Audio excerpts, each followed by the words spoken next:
Hello folks, and welcome to Sonofdel's life vlog on this, the 18th of March. I'm going back to doing my Friday vlogs again, so yeah, hope you enjoyed. Coming up on tonight's vlog, I've got a lot of jigsaws to show you because I've been a bit busy this week doing jigsaws. I've also got the unboxing of the old jigsaw puzzle for March this year, and I've also got a bit of a talk about basically everything that's been happening in the last week, including COVID outbreaks and celebrity deaths. Anyway, coming up first, I'll do my jigsaw gallery.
Now, as you can see from that jigsaw gallery, I've been busy this week. The one I really enjoyed doing, obviously, was the James Bond one. And one question I asked when I posted the pictures on Facebook was, which is your favourite James Bond film? Now, bear in mind, there's been 25 of them. 26, if you count Never Say Never Again. But a lot of people don't count that as a James Bond film, believe it or not. Even though I really like that one because it's got Sean Connery in it and he plays a really... Yeah, it's over the top, but it's good. I really like Never Say Never Again. But my favourite ever, drum roll, is A View to a Kill. And I think it's because Christopher Walken's in it. And I like Christopher Walken. I've liked everything he's ever been in up to a point. And at this particular time, he wasn't that well known as such. I'd seen him in a film called Dead Zone, which has now been made into a TV series starring, somebody Michael Hall or something or other. Anyway, but in this particular film, he played a really good part. And what it is basically he's a man who is going out with this woman. He gets involved in an accident. He's in a coma for a long time, and when he comes out, his girlfriend at the time is now with somebody else because it's years later. And he finds out he's got this ability that when he touches people, he can see what's in their future, what's going to happen.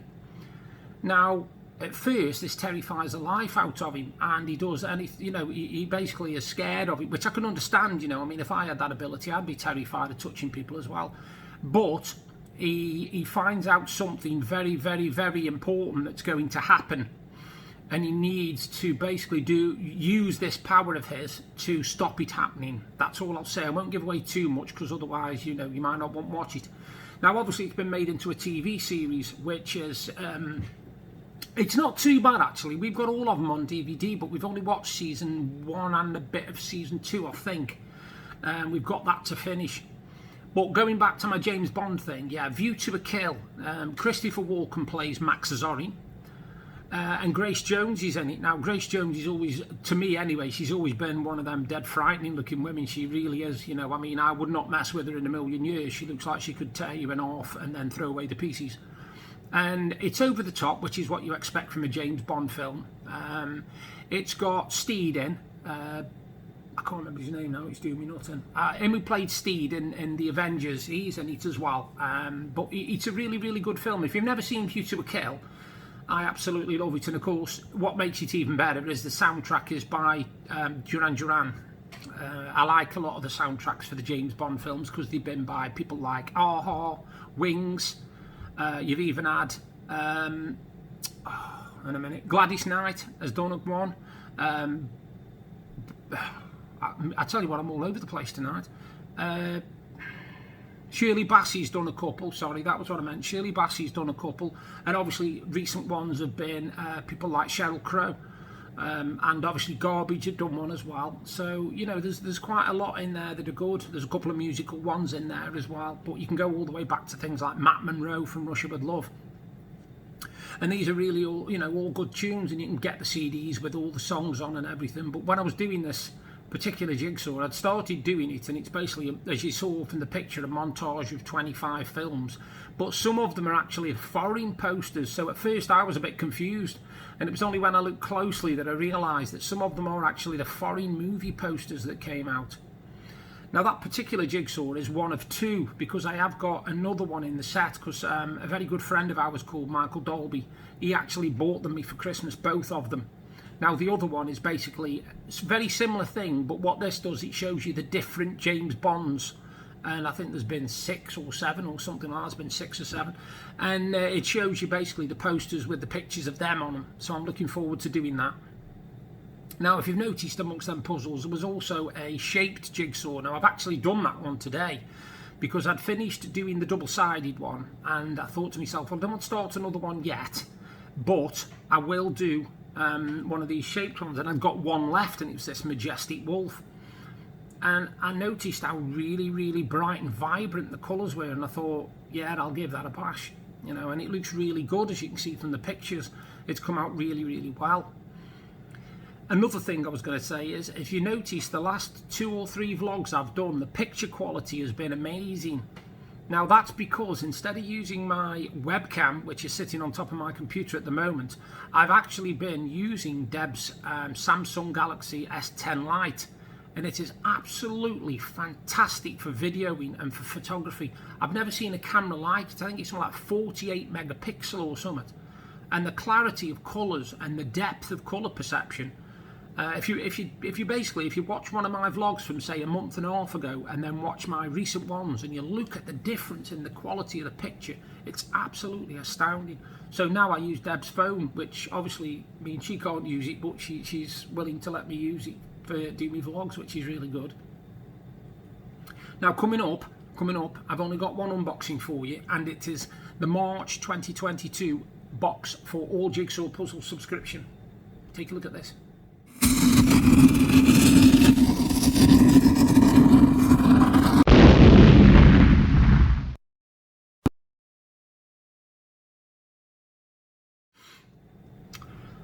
Now, it's bizarre to see, isn't it? But this particular Jigsaw, what I'm going to show you now, is the March 2022 All Jigsaw Puzzle. Now, some people might look at this Jigsaw and think it looks boring.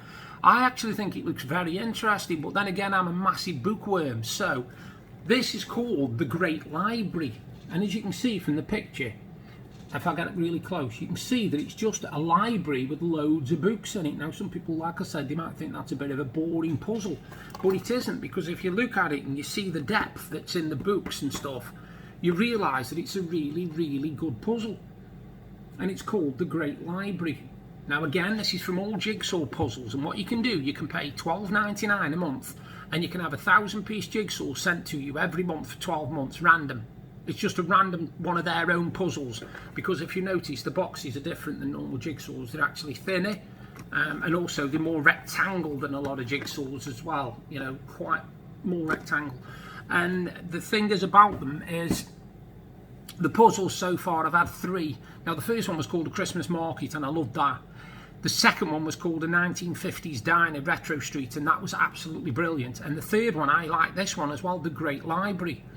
Now, like I said, they're $12.99, and I'll put the link underneath my vlog if you're interested in joining, because it really is worth it, because it gives you that mystery of not knowing what the jigsaw's going to be, you see, and I like that. I like that because it gives you something to look forward to each month.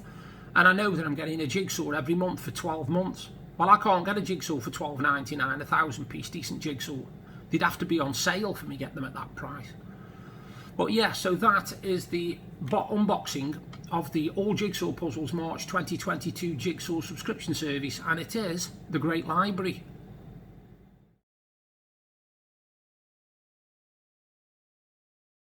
Now, on a jigsaw note, I've actually bought myself a jigsaw this week.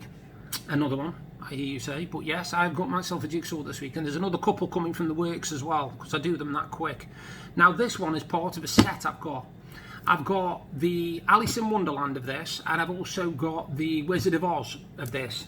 And this one, as you will see, is another Ravensburger, who are one of the best brands of jigsaws anyway, and it is called, simply, Hansel and Gretel. And if you look at the detail in it, if I hold it so the camera's not shining on it properly, you can see that it's Hansel and Gretel in front of the cottage, and then you've got the trees all around them.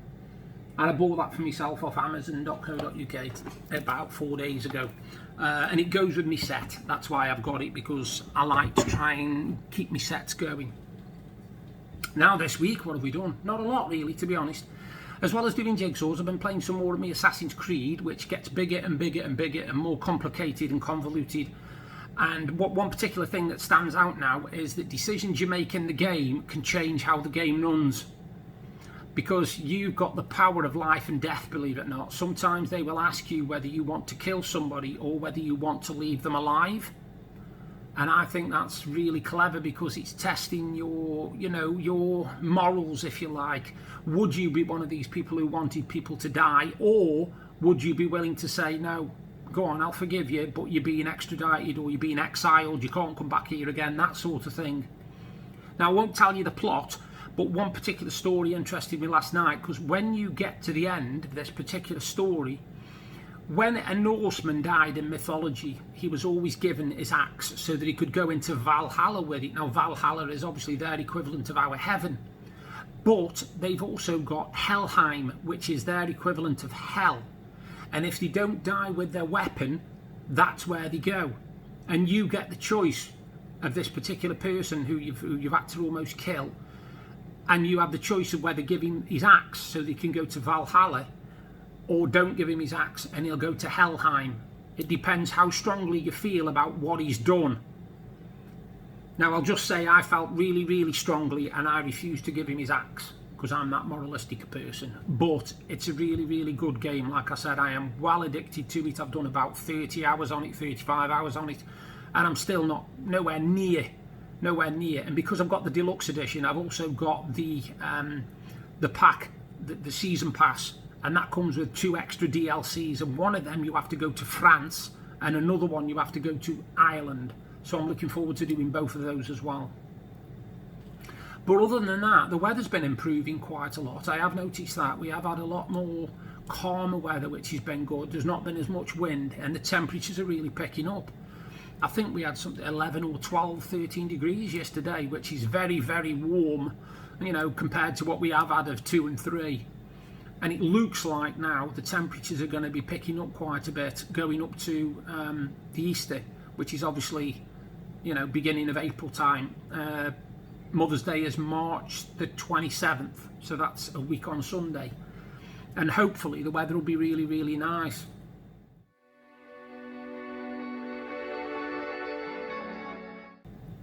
Now, in my last vlog I told you it's mine and Deb's anniversary exactly a week today, which I won't be doing a vlog. I'll either be doing a bit before it and then putting one up, or I'll be doing it after. Now, some people might think, you know, well, we've been together 22 years coming up to 22 years in July, and we've been married for 8 years next Friday. And I know some people who don't get that far. They don't make it that far. My first marriage was a complete disaster. It lasted 10 months. And I was very, very apprehensive about getting involved with anybody ever again. And one thing that not many people know about me is I almost moved to Oklahoma in America. I'd started talking to a lady over there who, yes, I will say she'd fallen for me because she'd seen my picture, and I was worried that once she saw my picture she wouldn't want to know. But she did actually, you know, she was very interested in me, wanted me to go over there, and she was also doing something which nobody else has ever done, which is managed to get me employment. Now, because of my disability, I am shunned by companies. They don't really want to know, you know, what I'm capable of doing. They're just bothered about what I can't do. Over in Oklahoma, this company had already said that they'd be willing to take me on, knowing that I got a disability. So I was all set for going there, and I was sending off for my passport, and it only by chance that I was in this place called Talk City, and it used to be a site online where you could just go in and talk to friends. Loads and loads of people used to go in. There was no romantic stuff going on. It was all people just having a rattle about what they'd done, what their husband had done, what their wives had done, etc, etc. It was just a really, really, it was a bit like an internet cafe, if you like. Anyway, I started talking, and I just said, you know, does anybody want to talk? I'm just a bit bored here, sort of thing. And I got a private message, and it was this lady called Deborah, and I thought, okay, yeah, we'll have a bit of a chat. And we got chatting, and after about two or three weeks of talking, I asked her if she could send me a picture, because I'd not seen what she looked like. I had not seen a picture, and she'd seen what I looked like because it was on my profile. And she sent me this picture, and I looked at it and I thought, I've got no chance. I've got no chance. No way in a million years will she go out with me. So I stopped talking to her like an idiot. And after about 3 months, I'd gone back on again, and we started talking again. Now, she thought that I'd seen a photo and said, oh God, no, I don't want nothing to do with that. But it wasn't. It was the opposite. But of course, I'd never thought of that. I hadn't thought that that's what it could be going through her head. And it's the only time where I've actually fell for somebody before meeting them. I'd only seen a picture and talked to her, but I already knew that I was absolutely besotted. I was head over heel, was it, you know? And we met on the, let me get this right now because I don't want to get it wrong, I won't look a plank, the 22nd of July, because this year, if you think about it, on the 22nd of July we'll have been together 22 years. Now, the 22nd of July was 4 days after my birthday, and I met her in a place called Lincoln, which is, if you don't know the UK, it's the northeast of England, basically. And I met her there, and I was completely gobsmacked. I was literally dumbfounded. We had a lovely walk, we had a talk, we had a nice meal, and then I caught the train to go home, and she went home, and none of us had said whether we wanted to see each other again, because we were both as bad as each other, to be honest with you. We were both as nervous and as you know. Anyway, I got home, and I'd had a bit of a bad do actually, because I'd nearly had a really bad accident on an escalator. My laces had got caught, and I nearly got dragged into it while I was on the way home from seeing her. And I was a bit apprehensive, to be honest, and I rang her and I just said, thank you for a brilliant day, you know, if you ever want to meet me again, let me know. And quick as a flash, she said, what are you doing next Wednesday? And that was 4 days later, and I was like, yeah. And we've never looked back. You know, we've not looked back. This is 22 years. We've had us ups and downs, like every couple has. You tell me a couple who's been together 22 years and never had ups and downs, and I'll call you a liar. You know, but we've done some, you know, we built something. People didn't give us 6 months when we first got together. They didn't think, you know, anything. Because Deb is educated, she's very well educated, she's got degrees and all sorts of stuff. Me, I haven't got a qualification to my name. I always say I'm thick as a brick. You know, I don't care what people say. If they think I'm thick, I'm thick. But I educate myself. I write lots of poetry and stuff like that, and I'm always keeping up to date with things, what's happening in the world, and I keep my vocabulary good as well by doing word puzzles and word games. So even though I say I'm thick, I know I'm not thick. I know I'm one of these people who is quietly intelligent and doesn't boast about it, doesn't throw it all over the internet, and doesn't try and make people look small either. And that's the other thing, you see.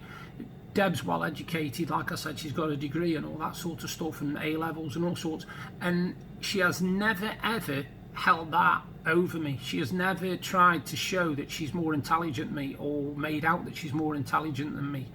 And that's another, you know, a brilliant thing about her. She's very, very humble in the respect that if you say she's good at something, she just goes really quiet and shy. A bit like me, really. If people tell me I'm good at poetry, I'll just go, yeah, okay, you know, and put my head down and stuff. And it took years before I'd even acknowledge the fact that I was a good poet. And I know I'm good at poetry because too many people have told me I am for me not to believe it. But yeah, I mean, at the end of the day, in a week's time, we celebrate our 8th anniversary, and I think it's bronze this year.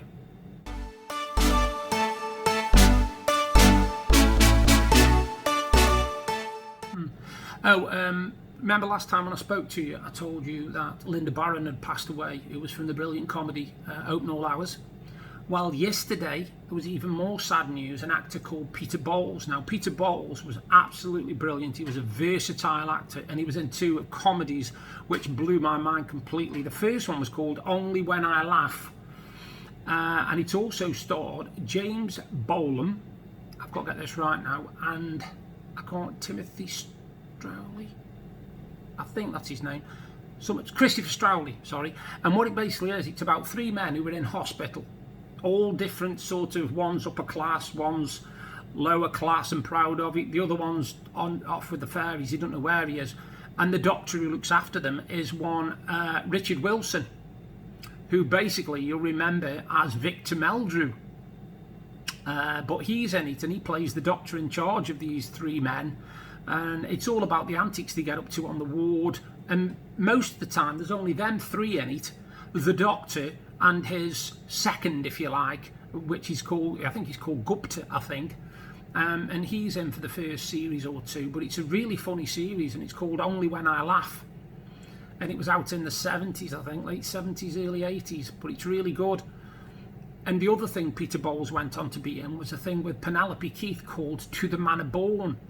Now, even though that's a comedy, it's a comedy drama more than anything. It's more a dramedy than anything, a bit like Darling Buds of May. It's got comedy moments, but there's also drama in there. And what it basically is Penelope Keith is this woman who's always lived in the manor, this big manor, and she can't afford to live there no more. So she has to move into the little cottage at the end of the driveway, and this Richard DeVere, played by Peter Bowles, moves in with his mother, Mrs. Puluvitska, or as Penelope Keith calls her, Mrs. Pooh. And it's really good. It's basically about how them 2 get together, how at first, you know, she can't stand him because of what he represents, he can't stand her, and then they literally realise that they've got more in common than they think. And it's a really good series called To the Manor Born, and that was out in the 80s as well, I think. But unfortunately he passed away yesterday, aged 85, from the big C.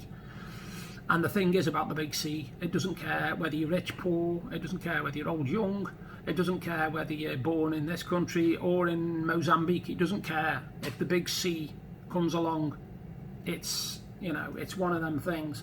And we're all at the risk of it, you know. We've all got a chance of catching it at some point, whether you smoke, don't smoke, drink, don't drink, you know, all different things. But yeah, like I say, it's been a quite quiet week, and coming up on my last word, which is coming up now, COVID.